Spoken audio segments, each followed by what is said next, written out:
ভাই আপনাদের থেকে কিন্তু এটা আশা করা যায় না, আপনারা অবশ্যই হেলমেট পরেন। আপনাদের যদি কিছু হয়ে যায় ভাই, তাহলে আমরা বিনোদন কি করে পাবো?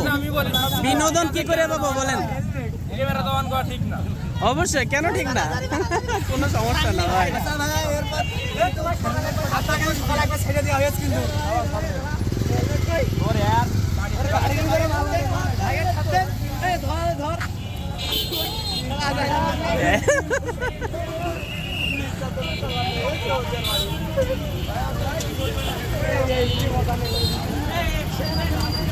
ট্রাফিক পুলিশের দায়িত্ব পালন করে কেমন লাগছে?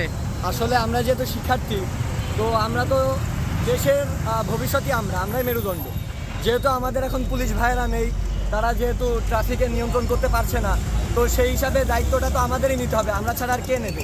যেহেতু আমরা শিক্ষার্থী প্লাস আমরা তো এখন কিছু করি না, আমরা শুধু পড়ালেখাই করি, তো সেই হিসাবে অবশ্যই দেশের এই দায়িত্বটা, এটা অনেক বড় একটা দায়িত্ব। আর যেহেতু আমরা এত বড় একটা আন্দোলন করেছি, তো সেই হিসাবে এই দায়িত্বটা আমাদেরই নেওয়া উচিত। আগের থেকে দেখা যাচ্ছে অনেকটাই মানুষ মানে সচেতন। যেহেতু মনে করেন আমরা আসি, দেখতেছি সবাই মোটামুটি আপনার আগের থেকে, মানে আগে যেরকম ছিল একদম মানে হেলমেট বাদে রাফ গাড়ি চালানো, ওইগুলো একটু কমেছে আপাতত মনে হচ্ছে আমার কাছে।